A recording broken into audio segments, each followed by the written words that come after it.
So I'll go ahead and get started. First of all, I want to thank you for inviting me to this, to be part of this great panel. It's been really interesting to hear all the other speakers and really learn what other states are doing. Let's see if I can figure out which. There we go. One of the exciting things about that's happening in Alaska right now is we just underwent a branding initiative specifically for economic development, and I did bring a few of our brochures. I know pretty much every state has their own branding initiative to get their state in front of others and other markets and look for development, and we're no different than that. What we're really trying to do is grow and diversify Alaska's economy by working with businesses. And I don't know how much you've known about Alaska as you've spent time here, but we do have we're a very large state geographically, but very small in terms of the number of residents. We're under 1 million people. The representative from Ohio just mentioned 11.5 million residents, and we have right around 700,000. So we're a very small state that way. And of course, a lot of our economy is based on the oil industry, and that really has helped keep our funding and our state very healthy.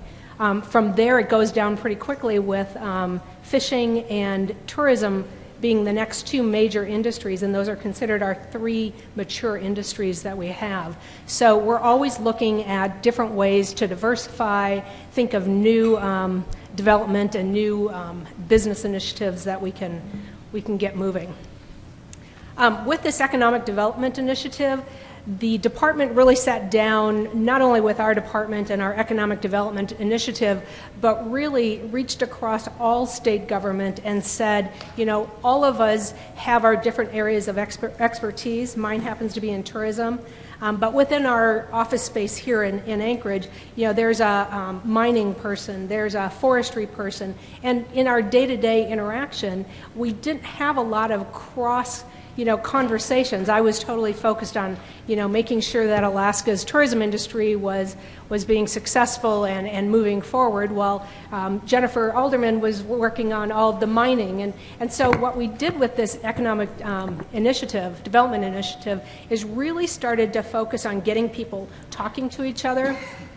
We would have monthly meetings that then went to quarterly meetings, but trying to make sure that other people within state government knew what these individual areas were focusing on, and then talking together and saying, well, how can we, leverage that benefit of that tourism sales mission or that media event that tourism is heading up, so that we can get some other messages out there.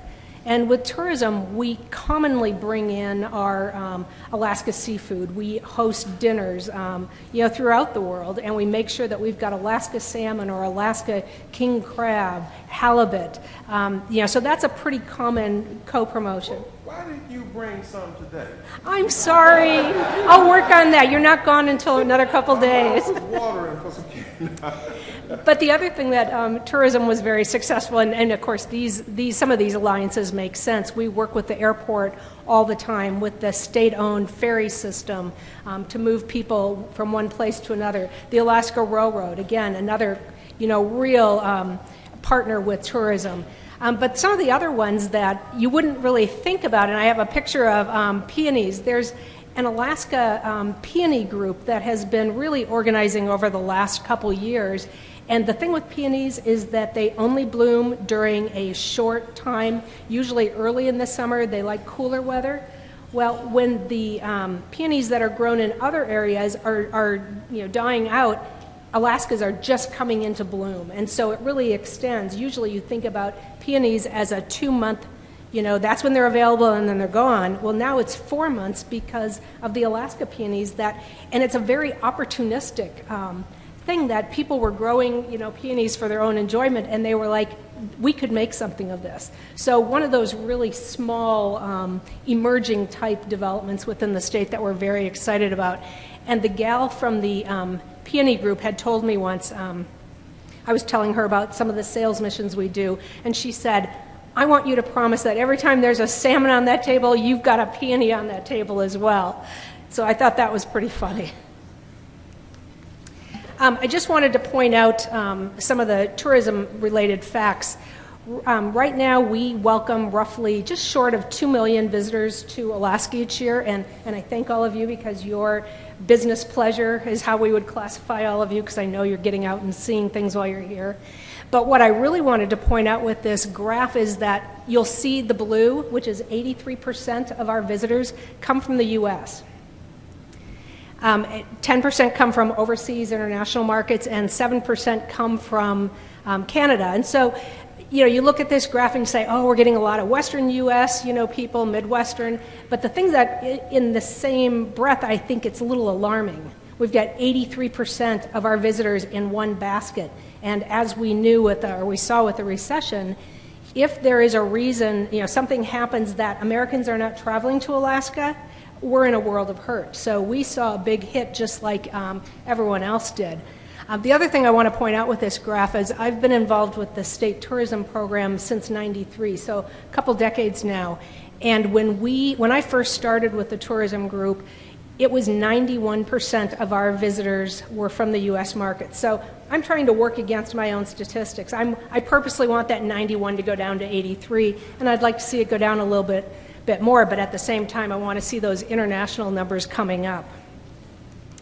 One of the great things about diversifying and trying to really build the number of visitors from international markets is that depending on where the visitors are coming from, they visit differently. Australia is our #1 market right now. It primarily cruisers. They love to cruise.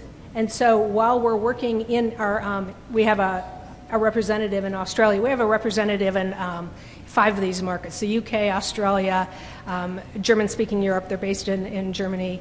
And then we have representatives, offices in Japan and Korea as well. But each one of them travels a little differently. So in Australia, they're known for loving to cruise. They love to get on a cruise ship and come to Alaska. We're considered one of those, if you're going to cruise, you want to cruise to Alaska at some point during your life. But we also have initiatives in Australia where we're trying to encourage other ways to travel, especially for repeat visitors. So someone who's come up on a cruise, persuading them to see some of the, inland areas and visiting other communities that they didn't see along the waterway.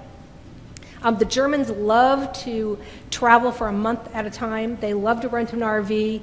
And our friends from Canada, Yukon especially, a lot of the Germans will fly into Yukon, into Whitehorse, and rent their RV there, cross over the border. So they have their two-nation vacation. And we work a lot with them on different highway marketing efforts, just because we do share each one of those visitors.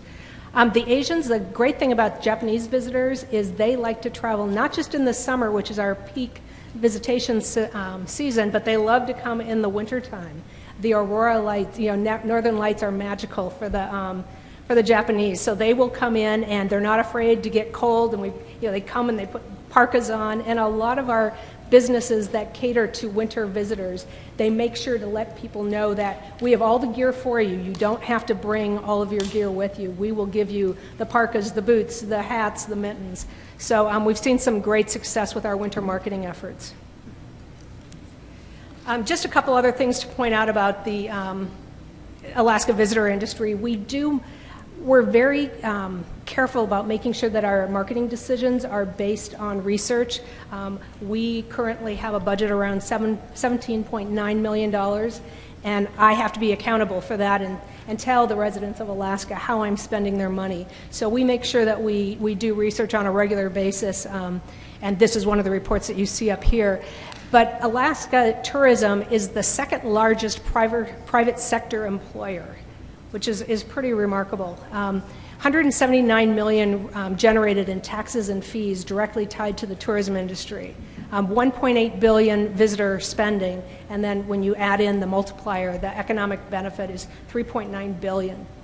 So it's pretty impressive. It's been growing. I don't know if I mentioned this earlier, but we've had our 4th consecutive year of growth in terms of the number of visitors coming to Alaska. And of course, just like other states, we're working we had our high year in like 2008, and then we had the drop with everyone else with the recession, and we've been building up, but 4 years of consecutive growth, and we've topped our high year from 2008, so that's something we're real proud about. The other thing, I was talking with the governor's office has an Office of International Development, and we talk with them commonly. In a lot of states, trade leads and then like tourism comes up behind it. With Alaska, tourism has really taken sort of the lead role. We're going out there and doing these international missions, and pretty soon, the awareness is coming up, and they're asking about, what is it like to live and work in Alaska? What other industries? And what we've found now, too, is we will often have, we don't often get the governor traveling with us on these trade missions or sales missions, but we'll often get, like our commissioner, Susan Bell, will come with us. And so our representatives in that, like in London or Germany, they will come for a media or tourism sales evening event, and then we will make sure that we've set up meetings for them so they can meet with mining people, energy people, so that we're really trying to leverage. If you're already there in market, don't just talk about one industry, talk about all industries and really try to cross-sell everything that Alaska has to offer. And that's where, like having just a nice brochure that talks about everything about economic development is always handy to have with you. And we all travel with these just so that we can talk with some base of knowledge about all the industries. The thing that's great with Alaska, too, is that our geographic location is really good for global business. We have great access to other global markets. With FedEx coming in back in the 80s, I think they came in, our expertise that the state has to offer in shipping and logistics is really another key point. And there's, all the states get ranked, in terms of their overall fiscal condition, and we've been very fortunate, largely because of the oil and gas, and I know North Dakota is now in that top tier as well, simply because you've got that base to pull from. We're also ranked 4th in best business tax climate, which is another real selling point when you're talking about business development. One example I wanted to point out, and this happened just a couple years ago, the state airport representatives went to a conference called the Routes Conference. I think it's usually held in Las Vegas, and it's basically all the different airlines come in and talk about airline stuff. And so we've always had some of the tourism folks go down as well, and in this specific case that I'm talking about, it was the Visit Anchorage group, or the Anchorage Convention and Visitors group, was there with our two key people from the Anchorage International Airport, and they were talking to Iceland Air and saying, you're expanding to other markets, you should consider, Alaska.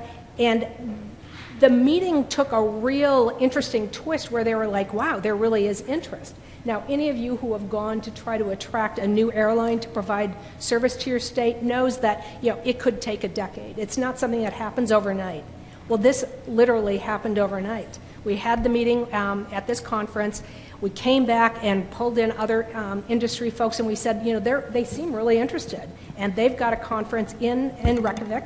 Let's go bring a big contingent of the tourism folks and other business leaders. And so we went over to Reykjavik with like 27 Alaskans. We made sure that we sponsored one of their meals during their conference. We brought our commissioner, who's Commissioner Susan Bell, is in the middle there.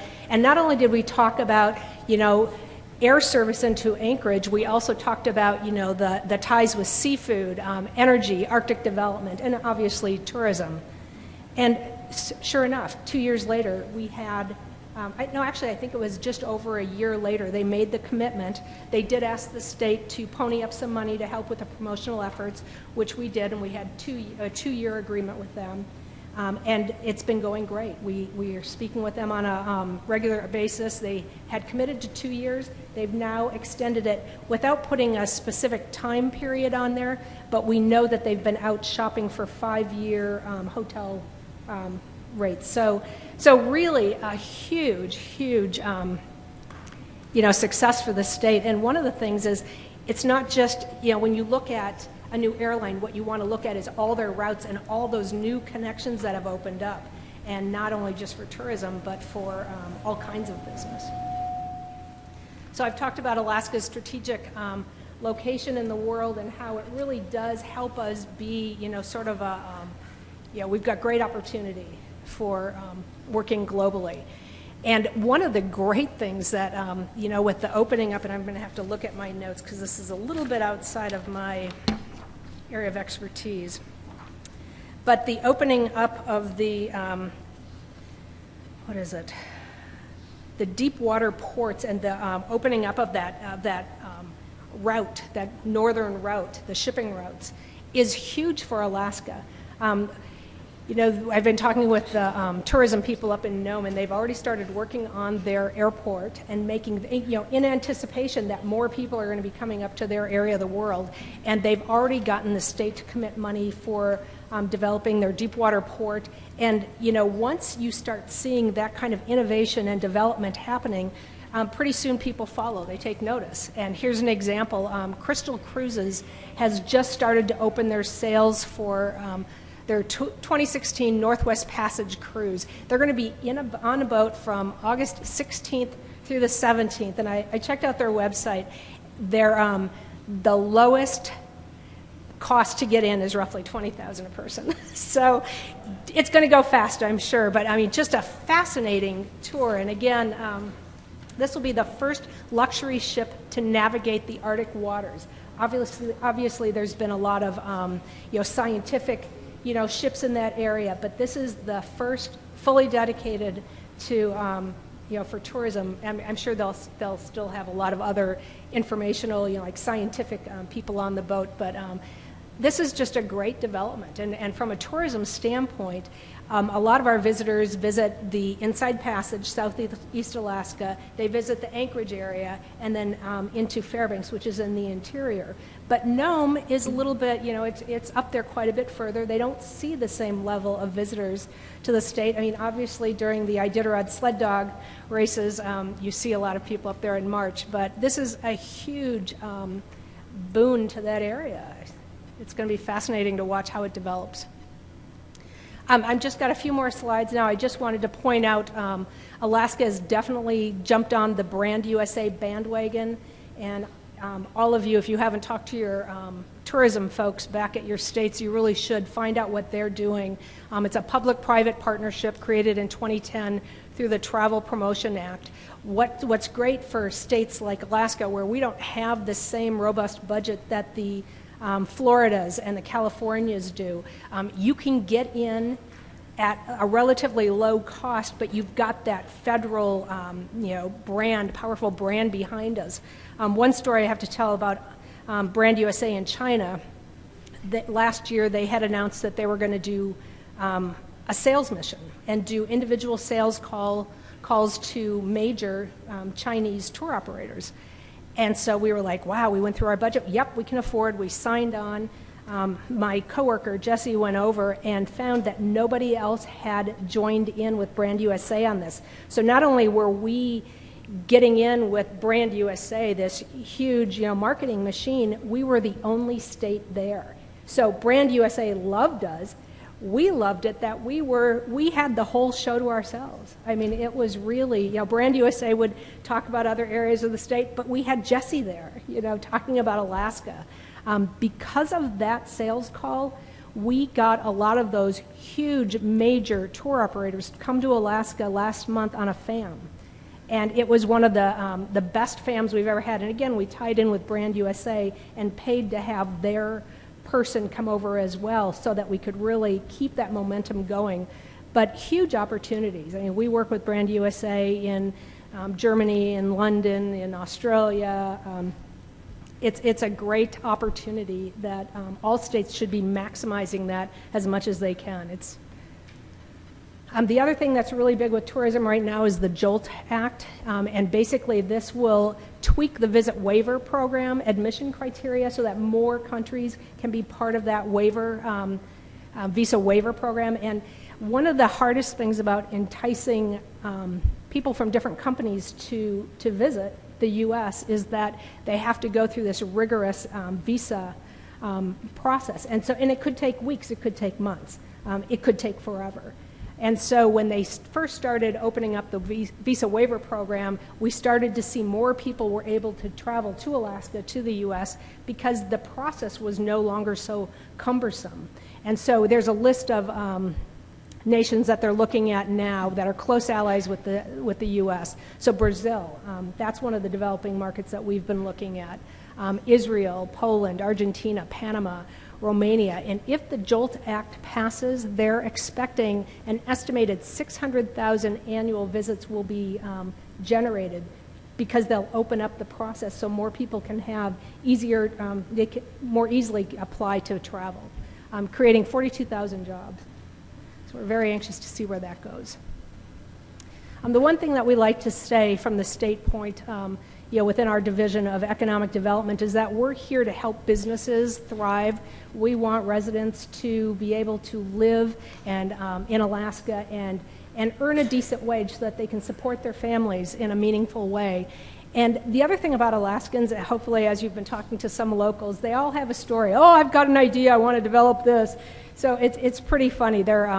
We like to think that Alaskans are a hardy bunch, and they're always trying to work a new deal or a new a new business idea. So zipline tours, which are everywhere these days, but it really has grown in the last 2 years. We started out with one, and all of a sudden you can see we've got like 8. And I know a bunch of you are going to Seward on Tuesday, so consider the zipline tour. As I say that, I have to say I'm not a zipliner. I'm afraid of heights, but I've heard great things. And then other specialty tours that have really been developing. And some of these you'll sort of laugh about, but a lot of them are based on reality TV shows, and so innovation comes anywhere. The Ice Road Truckers is a show, and now there is actually a tour. You can go and there's a simulator. You can pretend that you're driving one of those big rigs.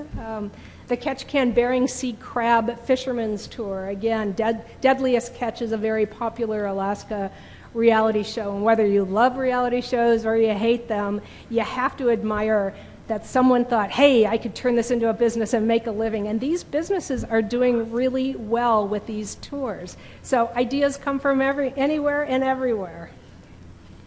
The last thing I'm going to just touch on is trying to maximize the state's potential. What we really sell is, the wide open spaces. People come to see our mountains, our glaciers, and our wildlife, and that makes Denali National Park a true Alaska icon.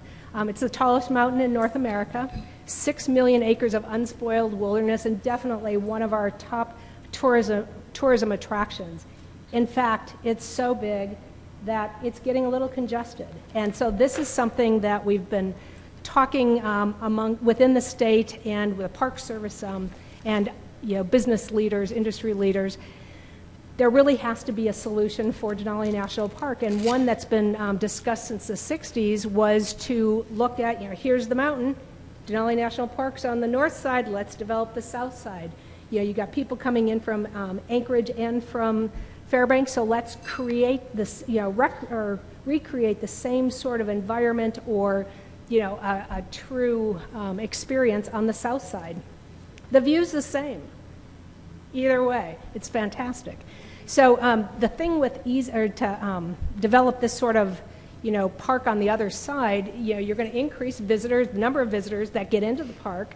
You're going to increase, jobs, visitor spending. The other thing too is when you have a park, it's the surrounding area develops as well. So that's new, jobs and businesses that can be created there. And also, the thing with tourism is if you've got a new or an existing attraction, you've got to make sure that the parks are good, or the roadways are good. So we're going to probably see an upgrade and extend the George Parks Highway. So all very exciting. So with that, I thank you. I hope that you enjoyed that little overview of tourism, but also I tried to spin in the business, messages there as well. So thank you again.